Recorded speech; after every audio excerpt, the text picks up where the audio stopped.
Hoy 21 de marzo, en el que se conmemora el Día Internacional de la Eliminación de la Discriminación Racial, el gobierno panameño toma esta fecha también para la prevención de la discriminación en el sector público. Y como Tribunal de Cuentas, a modo de concientización, hoy invitamos al licenciado Samuel Samuels. Es activista en los derechos humanos con más de 20 años de experiencia en este ámbito en la defensa de los afrodescendientes e indígenas. Muchas gracias, licenciado, por aceptar nuestra invitación. Y quisiéramos iniciar con esta entrevista preguntándole qué hace esta fecha tan importante, a modo de nos haga un poquito de historia de que por qué se tomó el 21 de marzo para conmemorar esta fecha. Gracias por la invitación, gracias al equipo de Tribunal de Cuentas por este espacio, especialmente un tema que no es muy dado a hablarse en el sector público, pero para mí es un honor poder venir y compartir un poquito de la historia. El Día Internacional de la Eliminación de la Discriminación Racial se conmemora cada año, cada 21 de marzo, y su origen se remonta en un trágico evento, la masacre de Sharpeville, que fue en Sudáfrica, el 21 de marzo de 1960. Ese día abrió fuego contra una multitud de manifestantes, la policía nacional en ese entonces, y manifestantes negros que que protestaban contra las leyes o las situaciones del apartheid en ese entonces en Sudáfrica, que restringían sus derechos severamente y todo lo que era concerniente a movimientos de derecho. Pero el saldo de la represión fue tan alto que dejó 69 muertos y cientos de heridos en esa situación, y el mundo se conmocionó con esa situación. En consecuencia de eso, la indignación mundial que hubo en esa situación en ese entonces, las Naciones Unidas provoca una reunión donde en su asamblea general en diciembre, el 11 de diciembre de 1965, dictan como el Día Internacional de la Eliminación de la Discriminación Racial, y muchos de los países partes en ese entonces firmaron ese convenio. Podemos decir que Panamá es signataria de ese convenio, gracias a Dios, porque de ahí nace esa mirada hacia el mundo, de poder erradicar, de poder crear leyes en contra de esto a nivel de nuestros países, y formar a la gente que todos somos uno, y que todos tenemos derechos y deberes. Y creo que es la misión que nosotros hemos venido realizando desde muchos años como miembro de la sociedad civil, como miembro de la Coordinadora Nacional de Organizaciones Panameñas. Nos hemos dedicado a poder trabajar conjunto con el Estado panameño, con la sociedad entera, en esta educación contra la discriminación. Existe una ley, la ley 16 del 10 de abril, que se creó aquí en Panamá en el año 2002, y esta ley es prácticamente hablaba del derecho a admisión, pero dentro del derecho a admisión había unas connotaciones de situaciones que pasaban porque se discriminaban a personas de poder llegar a los establecimientos públicos solamente por la forma como vestían o cómo te veían, te tipificaban. Y esta ley lo que ha agrupado a organizaciones, sociedad civil, al gobierno central, a la Defensoría del Pueblo, que es la que la preside, de crear acciones y medidas para tipificar, para erradicar la discriminación racial en Panamá y crear acciones afirmativas. Esta ley ha sido, todavía no ha sido ratificada su reglamentación de la ley, pero tiene una responsabilidad de poder crear acciones afirmativas y las denuncias que las personas pueden poner a la Defensoría del Pueblo cuando se sienten discriminados por alguna acción o alguna situación. En Panamá estamos avanzando. Falta mucho más que hacer. La discriminación todavía persiste en cada una de la estructura orgánica de este país, pero tenemos que ir trabajando en la educación y la sensibilización de la misma.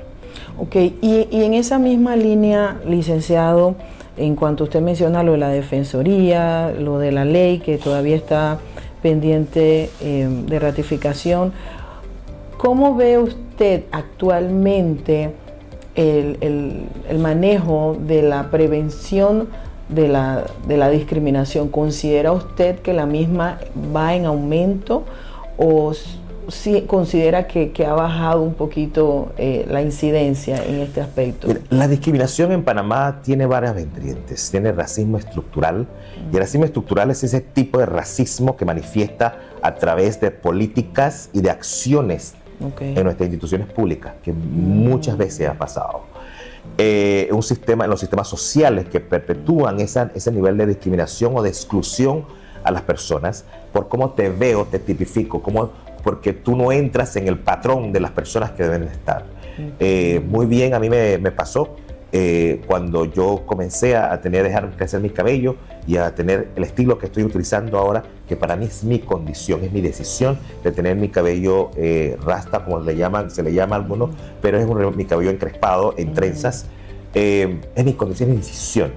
A mí se me dice, ¿por qué él fue director de una institución pública con ese cabello?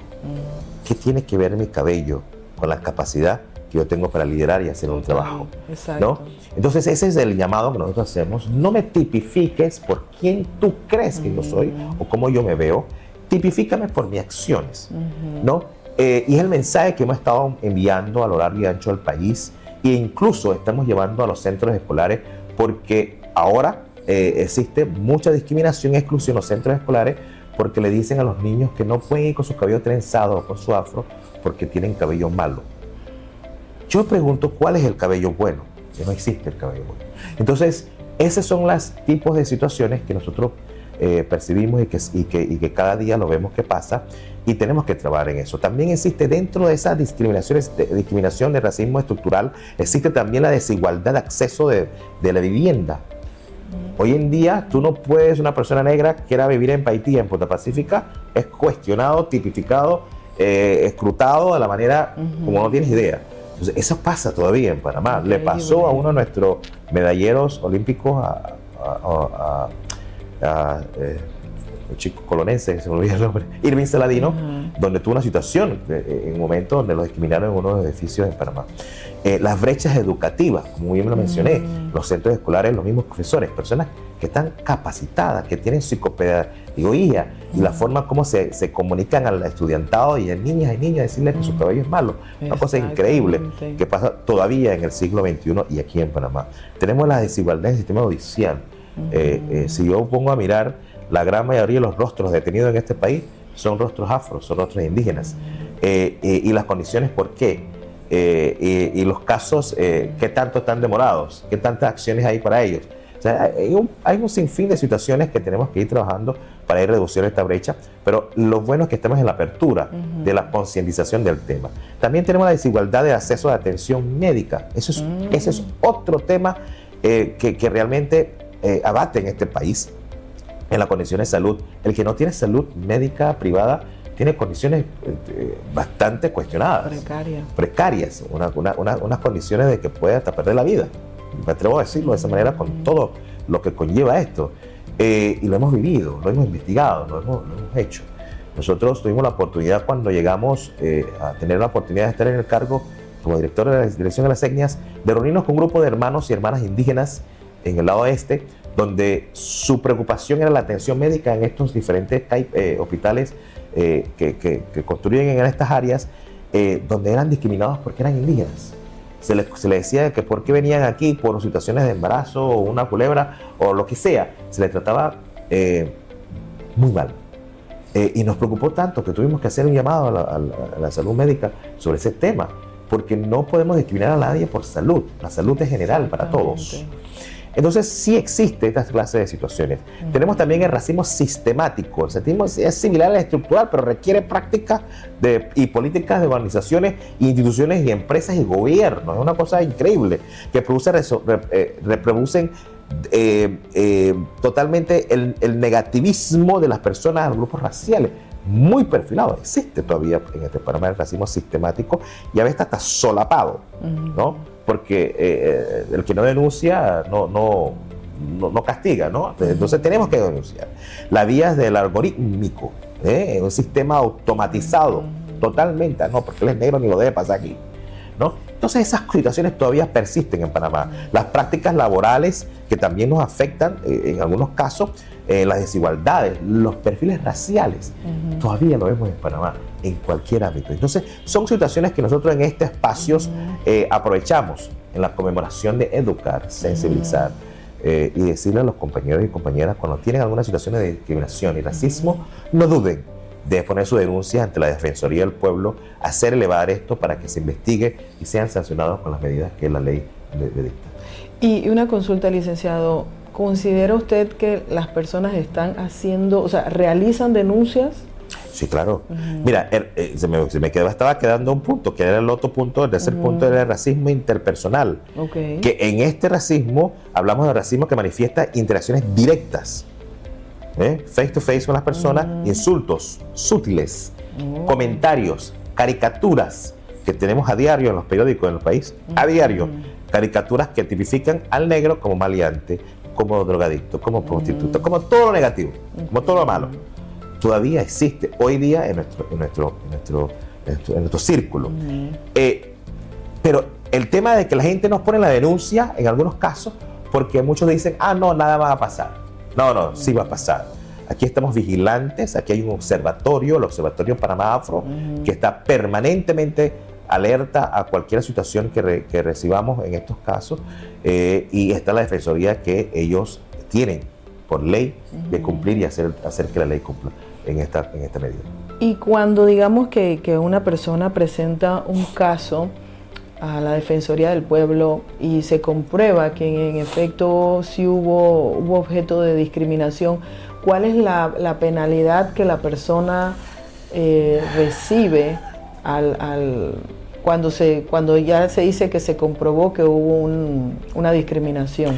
Mira, es un proceso institucional que lleva la Defensoría del Pueblo, porque tiene que abrir el expediente, tiene que hacer las investigaciones pertinentes y tiene que regirse basado a lo que las leyes le tipifican para hacer. Hay sanciones monetarias, yo soy el de pensar de que a mí no me preocupa lo monetario, a mí me preocupa sensibilizar a la persona a entender de que todos somos iguales. Así es. Y no tienes el derecho ni el deber de discriminar a nadie. Como tú piensas, o como tú crees que la persona debe ser, no puedes. Tienes que respetarle el derecho al otro. Como nos lo dice nuestra Carta Magna, lo dice claramente nuestra Constitución de la República. Y entonces ese es mi mayor legado, de que la persona entienda el respeto. Porque una sanción monetaria yo la puedo pagar, cualquiera la puede pagar. El hecho es sensibilizar de que la discriminación tiene que ser dedicada por materia de... no va a ser, no vamos a permitir ningún tipo de acciones discriminatorias en ningún caso. Excelente. Y bueno, ya para cerrar, licenciado, ¿cuál sería su mensaje, su llamado a la población en general y también a lo que vendría siendo el sector público, de qué podemos hacer nosotros para coadyuvar a lo que es la prevención de la discriminación racial? Mira, mi llamado es simple. No dejes que nadie te discrimine por quién tú eres. Tú eres quien eres porque Jesús, nuestro Dios, nos creó a nosotros con un objetivo y una misión, que tú estés en la tierra para servir. Así es. Temor a ningún ser humano por lo que tú quieres ser. Reconócete, respétate y lucha por tus derechos. Edúcate en materia de tus derechos. Porque todos podemos hacer lo que nos da la gana, lo que queramos hacer. Todos podemos ser quienes queramos ser. Es nuestra decisión propia. Pero nadie puede tipificarme y excluirme porque yo soy o porque yo he tomado la decisión de ser quien quiero ser. Yo le digo, la discriminación no debe existir. Aquí debemos darle amor a todos. Exacto. Mandela nos decía que en uno de sus escritos dice que si la discriminación, si solamente pensáramos en el amor, no volveríamos a discriminar a nadie. Así mismo como pensamos amar a alguien, podemos pensar a no discriminar a esa persona. Exacto. Entonces, mi gran mensaje es, no tengas temor de ser quien eres, y si se sientes discriminado, no tengas temor tampoco de utilizar los recursos que tienes en procesos legales, de poner la denuncia para que existan precedentes y se castiguen a estas personas que no entienden de que la discriminación Panamá la va a erradicar. Excelente, muchas gracias. Y al otro punto, antes de cerrar, al sector público, creo que el sector público es el área más sensible, donde debe de dar ejemplos de la no discriminación, pero no la exclusión ni el perfilamiento. A nuestras autoridades uniformadas, porque son autoridades uniformadas, el perfilamiento y el abuso policial tenemos que reducirlo, tenemos que capacitarnos, tenemos que eliminar esas brechas y ese discurso mental que tenemos hacia nuestras personas de tez negra, que lamentablemente porque tengo un carro con vidrio móvil y soy negro, soy perfilado por la Policía Nacional. Eso pasa a diario en este país y debemos de reducir esa brecha, educándonos, sensibilizándonos y respetando el derecho de otro y al conglomerado de la población. La discriminación la erradicamos si tú y yo nos unimos a hacer la fuerza, sin temor a nada, porque nadie te puede hacer absolutamente nada. Tú tienes en tus manos la responsabilidad de luchar por tus derechos, como nos dicen las constituciones. Excelente. Muchas gracias, licenciado, por esta entrevista. Creo que va a ser de mucha validez, ¿verdad?, para la población en general, ¿verdad?, y que tomemos esta fecha como algo importante y que nos compete a todos. Muchas gracias. Gracias a ustedes por la invitación y a la orden siempre. Gracias.